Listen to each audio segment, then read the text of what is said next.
অখিল গগৈ ডাঙৰীয়াৰ পিতৃৰ কথাও তুলাধনা কৰিছে যিগৰাকী ব্যক্তি আজিৰ দিনত আমাৰ মাজত নাই। মৌলানা বদৰুদ্দিন আজমল চাহাবে যি হাৰে ৰাজহুৱাভাৱে অশ্লীল বক্তব্য প্ৰদান কৰিছে, লগতে অখিল গগৈ ডাঙৰীয়াৰ পিতৃৰ কথাও তুলাধনা কৰিছে যিগৰাকী ব্যক্তি আজিৰ দিনত আমাৰ মাজত নাই। মৃত ব্যক্তিগৰাকীক তুলাধনা কৰাৰ লগতে অখিল গগৈ ডাঙৰীয়াক যথেষ্ট অশ্লীল ভাষা তেওঁ প্ৰয়োগ কৰিছে। গতিকে এই ক্ষেত্ৰত অসম তথা অসমৰ ৰাইজে কোনো কাৰণে, কেৱল আমি নহয় গোটেই অসমৰ ৰাইজে কোনো কাৰণে মৌলানা চাহাবক এৰি নিদিয়ে, যাৰ কাৰণে আজিৰ এই সংবাদমেলৰ যোগেদি আমি দলৰ সভাপতিগৰাকীক অনুৰোধ কৰিছোঁ, আহ্বান জনাইছোঁ, অতি সোনকালে 24 ঘণ্টাৰ ভিতৰত আপুনি ৰাজহুৱাভাৱে ক্ষমা বিচাৰক, অন্যথাই আমি ইয়াৰ বিৰুদ্ধে তীব্ৰতৰ আন্দোলন গঢ়ি তুলিবলৈ বাধ্য হ'ম।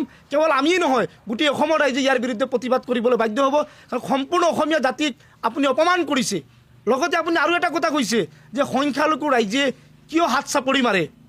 সংখ্যালঘু ৰাইজ আপোনাৰ বাট খাই থকা নাই, সংখ্যালঘু ৰাইজৰ কাৰণে আপুনি ভগৱান হোৱা নাই। সংখ্যালঘু ৰাইজৰ বিবেক আছে, জ্ঞান আছে, তেখেতসকলে অসমৰ জাতিৰ স্বাৰ্থৰ কাৰণে গোটেই অসমৰ ৰাইজৰ লগত একত্ৰিত হৈ কাম কৰাৰ কাৰণে সিদ্ধান্ত গ্ৰহণ কৰিছে।